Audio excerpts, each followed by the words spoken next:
Mahina ba tumuka o kumain ang inyong mga alagang manok? Palaging nasa gilid at nahirapan maghinga. Huwag itong isa walang bahala. Baka ang inyong mga alaga ay may sabaga. Bigyan sila ng CPU Lemongrass Water Soluble Premix. Ito gawa mula sa katas ng salay o tanglad. Segurado kang natural at hindi nakakalason. Proven and tested dito sa Philippine Native Chicken na pinababalik ang gana ng manok sa pagkain at mabisang pantambal para sa infeksyon na nagdudulot ng common respiratory diseases.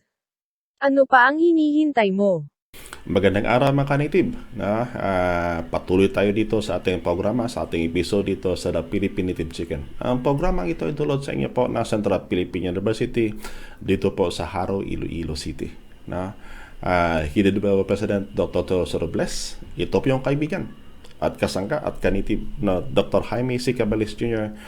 Patuloy pa rin sa serbisyo publiko para sa ating mga ka-native dyan, na kung saan po nag-adapt ng technology in relation po sa commercial production of Philippine Native Chicken. Hindi lang Philippine Native Chicken, kahit anong grupo ng Native Chicken, you can use the technology that we have. This is a product of researches that we have done dito po sa may Central Philippine University. Sa ating mga native na patuloy pa rin sa pagsubaybay sa atin sa makayong bahagi ng Pilipinas. Magandang araw po sa inyo. Sa ating mga OFW, sa mga kabayan natin dyan sa labas ng Pilipinas po, magandang araw po sa inyo. Tuloy-tuloy tayo dito sa ating programa sa The Philippine Native Chicken. Sa mga kapatid natin na siguro ang lingwahe po is hindi hindi po Pilipino o Tagalog, right now with the use of what they call the artificial intelligence in translating our languages, sana po you can also get some ideas on what we are presenting here. Isa kasi ito sa pamaraan ng Philippine Native Chicken para po makatulong sa ating mga ka-native throughout the Philippines and even to our OFWs na may mga balak na pag-uwi dito sa Pilipinas. May mga project na piling pasukan para tuloy-tuloy din na pwede magamit natin as a means of livelihood that we have, na hindi natin kailangan na pumunta dyan sa labas ng Pilipinas para lang na makakita po. May pera po sa pagsasaka o sa pag-aalaga po ng manok. Ang kailangan na natin is yung ideya kung paano gawin po. At saka ang pinaka-critical palagi is the technical support services, especially when you are engaging in this kind of project. Kasi ito palagi ang kalimitan ng problema pag ang technical support natin is hindi ganun katibay po. Once you started investing your money, saka pinag-usapan dito is malakihan na, ay nako po, make sure na we are pouring our investment in the right means. So yung bakit that kung hindi ka pa nakapag-follow sa Philippine Native Chicken, kindly click the follow button. Sa ating mga kapatid naman dyan sa YouTube, pag hindi ka pa nakasubscribe sa channel natin, please have it be done. Para at least every time that we have this kind of program, you will be notified by our social media platform. At saka kung sa tingin po ninyo ang programa natin po makatulong sa iba, please share this program sa kanila para kahit paano po makatulong po tayo sa kanila. Now, sa ngayong araw po, we'll be discussing naman ang mga katanungan ng ating mga native na patuloy pa rin sa pagsubaybay po sa ating programa.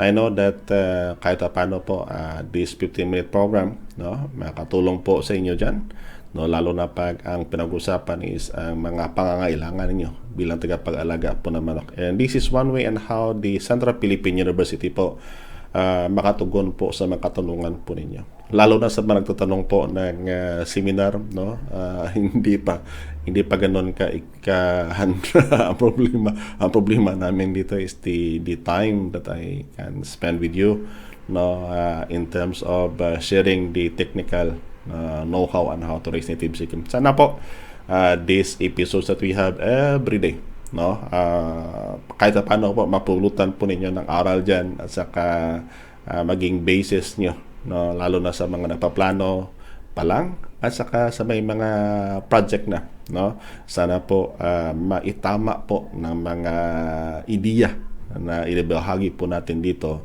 sa ating programa. No, ngayong araw pa naman is ating pag-usapan naman ang katanungan ng isa ating ka-native, no, in terms dito kasi hindi ko sinama ito sa mga previous episodes natin kasi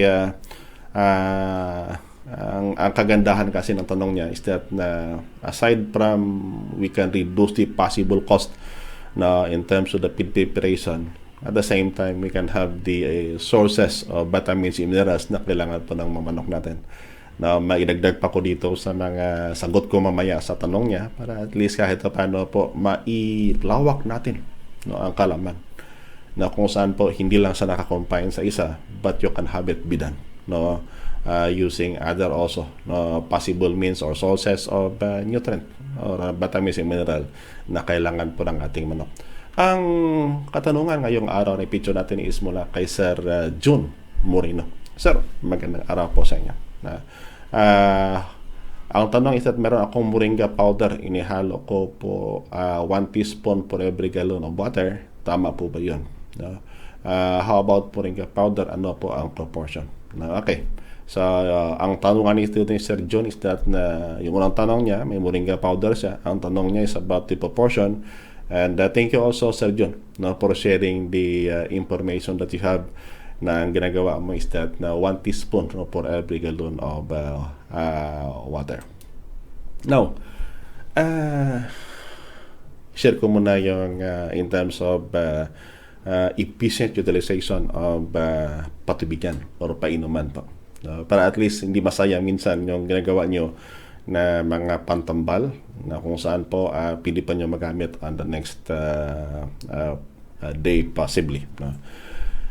Tandaan natin palagi that it is the rule of the thumb na kung saan yung dami ng tubig na iniinom po ng ating manok po is 1:2.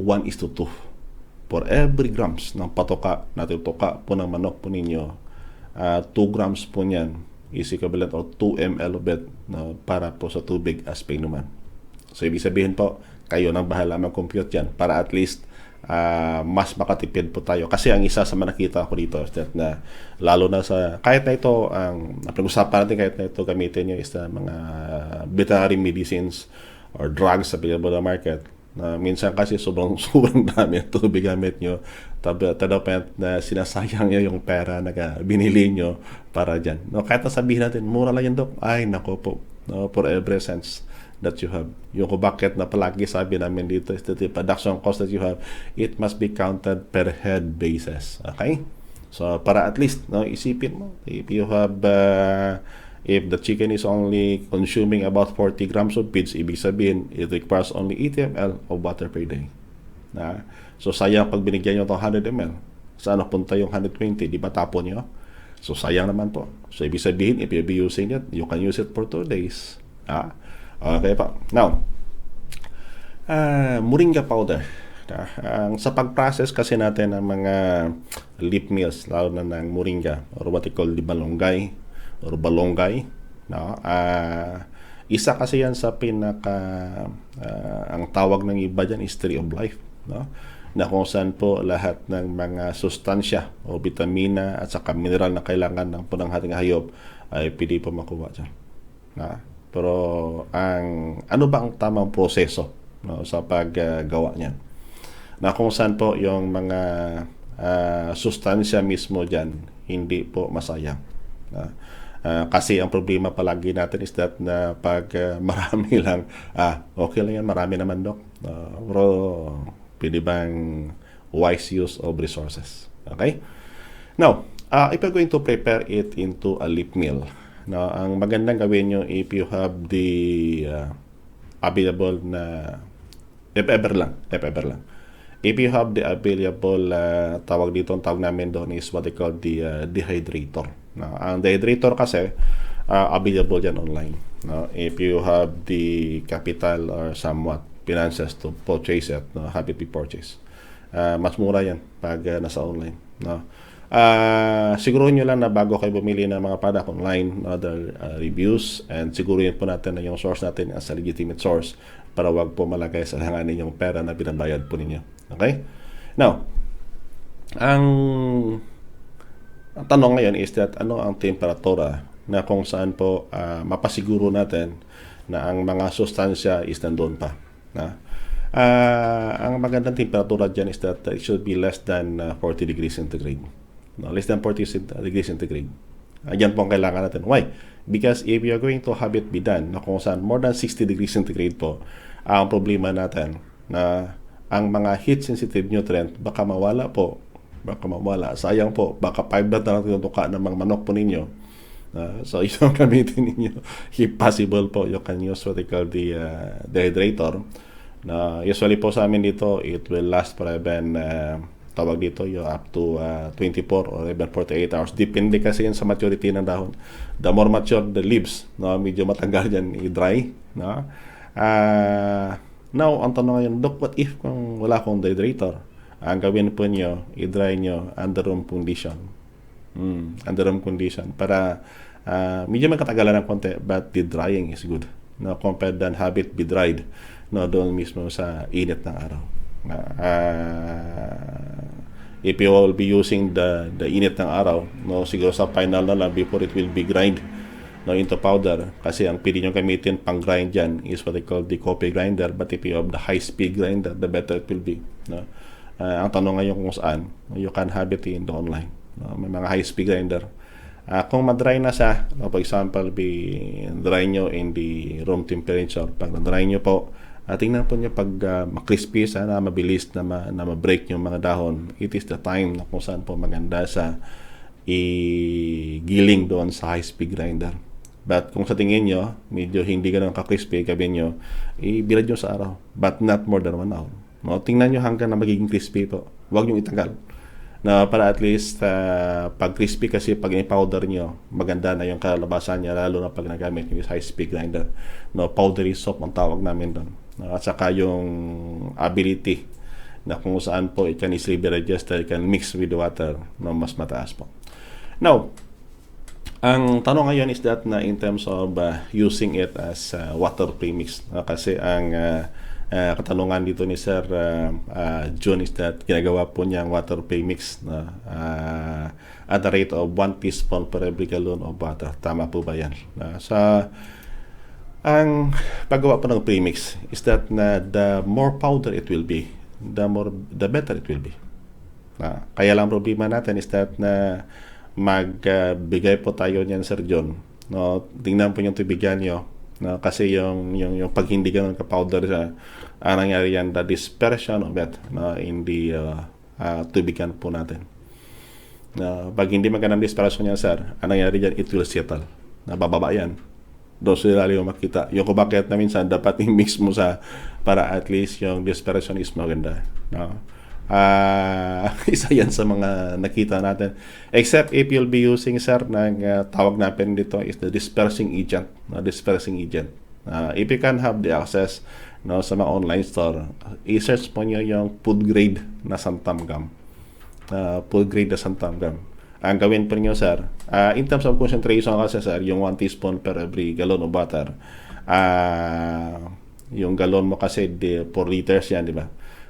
Except kung ang galon mo is only 1 liter, but the regular is 3.75 liters per gallon.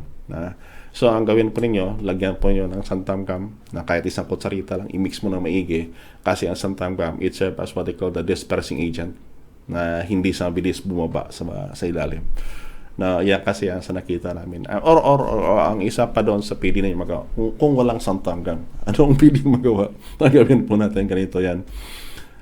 Panglabigay tayo dyan, no, kasi ang bulk natin is more on what they call the source of vitamins and minerals. Ang gawin po natin, no, between 2 p.m. hanggang 3 to 4 p.m. hanggang 4 p.m. Wag po nyo bigyan ng tubig yung manok nyo. Pagkatapos, dyan mo ipasok yan. No, ibig sabihin that you have to mix it. No, ang 1 teaspoon mo yan, sir, i-mix mo sa tubig at saka ibigay at a time. Bakit? Kasi kung bago pa lang yan, sir, nabigay mo, ang dispersion ng garlic, ng tawag dito, ng tubig dyan ng moringa powder po, maganda pa. At saka uhaw na uhaw manok nyo, mas mabilis niya ma-intake. Or possibly, sir, isa pa sa mga technique na ginagamit namin dito, kasi kung sa tubigan kasi, you will be spending the santan gum and others. Yung isa doon is that na pwede bang i-mix mo sa tubig. Pag mix mo sa tubig, i-mix mo na maigi, ihalo mo na maigi. Pagkatapos gawin nyo, sir, yan ibasa nyo sa patoka.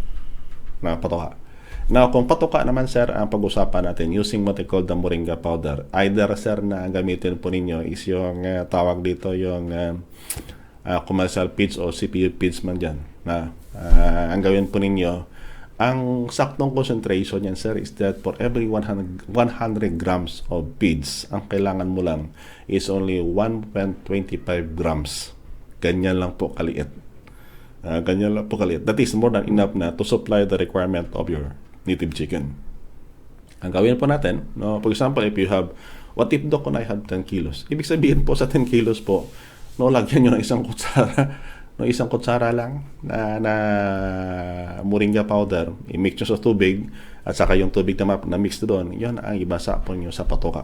But this one way na mapasimplify pa natin yung process of administering the moringa. Ang kagandahan niya kasi is that it is rich in vitamins and minerals.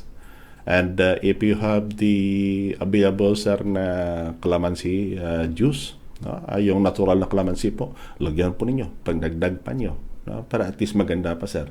At saka kung meron pa tayong dyan na, sir, na kasama, na samahan mo na lang agad ng, if you have the luya, yung ginger, have it be macerated, at saka o di kaya isa-burn mo sa tubig. So, for example, you have 100 grams, submerge that in a 1 liter of water. I-mix mo dyan, sir, para at least may mga additional ka pa na amendment na piling ilagay dyan sa patoka nyo. May kasama na isang mineral, vitamins and minerals, may kasama pa isang vitamin C coming from the nung calamansi.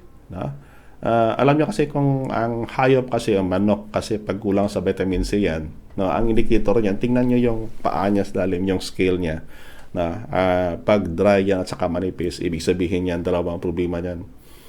Either it is pag sobrang payat yan, mataas ang internal parasite sa loob ng katawan. Pero kung hindi na ganun kapayat pero dry lang, ibig sabihin po kulang sa vitamin C yan. So yan ang isa sa mga indicator na pili po niya magamit. Sana po kay Sir John Moreno, nasagot ko yung tanong mo, sir. Ang moringa, you can have it be done like that one, and then the processing procedure nyo, check lang. Mas maganda, sir, kung ang processing procedure po ninyo is that it should be dry under room temperature, have it be powdered as powdery soap, at saka kung gawin po nyo sa patoka, have it be mixed for every 100 grams, have it be prepared with 1.25 or for every 1 kilogram, lagyan po nyo ng 12 kilogram. Mali pa kanina. Ibig sabihin po 1,000 gram kasi kailangan nyo lang is only 12.5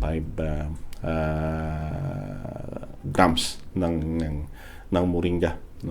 Sa patoka yan. Para at least sabay-sabay na. Pag nagdagan mo ng vitamin C, source from the calamansi, at saka yung ginger para at least you have the phytobiotics. Para pangdagdag yan sa mga ginagamit yung patoka sa manok nyo. That is what I call the simpler form or the cheaper form ng ating mga pinag-usapan dito. Sana po makatulong po yung mga kaunting ideya namin, Sir John, sa inyo at saka sa ating ibang mga native dyan na sa tingin po nyo you can make use of the information dito sa amin. Don't hesitate na kahit i-download nyo pa itong video na to as your point of reference later on for your activities para may balik-balikan kayo. Hindi kayo at saka dito po sa amin sa Philippine Native Chicken, hindi po namin delete yung videos namin para at least if ever na may makalimutan pa kayo, you can review it in the page that we have. Tandaan natin that the concentration or the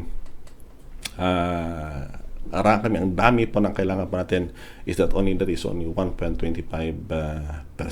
Ibig sabihin, for every 100 grams, mix it with 1.25 grams.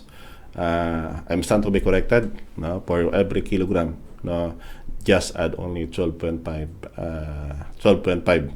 grams of moringa powder. No, ganyan lang po ang kailangan natin to make sure na kung saan po ang ating activity po, no, ang ating ginagawa po dito, na mas magiging mas simplified, at saka yung ating pangailangan po sa atin na hindi na kailangan natin na magbili pa ng ano pang abinments in the market, because we are the one producing. Tandaan natin, one way and how we can gain more profit sa ating pag-alaga po ng manok, if we can have it be processed mismo dyan sa inyo. But if hindi kayo makapag-process, no, you can contact us. No? May nandito din kami na pili po nyo magamit direkta, no, para po sa inyo mga alagang hayop. No? Mula sa patuka hanggang sa mga phytobiotics, all using what they call the plant extracts. No? And that is one way and how we can also answer to the requirement for the market na for a safer meat product po. No? Again, this is your host, Dr. Jaime C. Cabales Jr., na nagpapasalamat po sa patuloy niya patangkilik dito sa ating programa, sa ating episode every day, no, dito po sa Philippine Native Chicken. Sana yung kaunting oras natin na makatulong sa inyo. God bless and keep safe po sa lahat-lahat nating mga native na saan na kayong bahagi ng Pilipinas o di kayan sa labas ng bansa. No, magandang araw and see you naman sa next episode ng ating programa. Hello Canada. Are you in dilemma of finding the feed specifically developed for your native chicken? Are you searching for native chicken products free from antibiotics and synthetic growth-promoting compound? Is any member of your household allergic to delicacies prepared out of dressed broiler chickens? The Philippine Native Chicken is introducing the Central Philippine University developed feed, the CPU feeds. The CPU feed is enriched with phytobiotics proven effective in preventing and controlling infections among the native chickens. The phytobiotics are the extracts coming from the plants. It means that there are no ill effects among those who could eat the meat and eggs of chicken fed with it. Studies showed these plant extracts reduce the cholesterol and uric acid contents of the products. So, what are you waiting for? You can visit us here at the Research and Development Building at CPU Campus, Jaro, Iloilo City. Or, you may contact the numbers on your screen for guidance.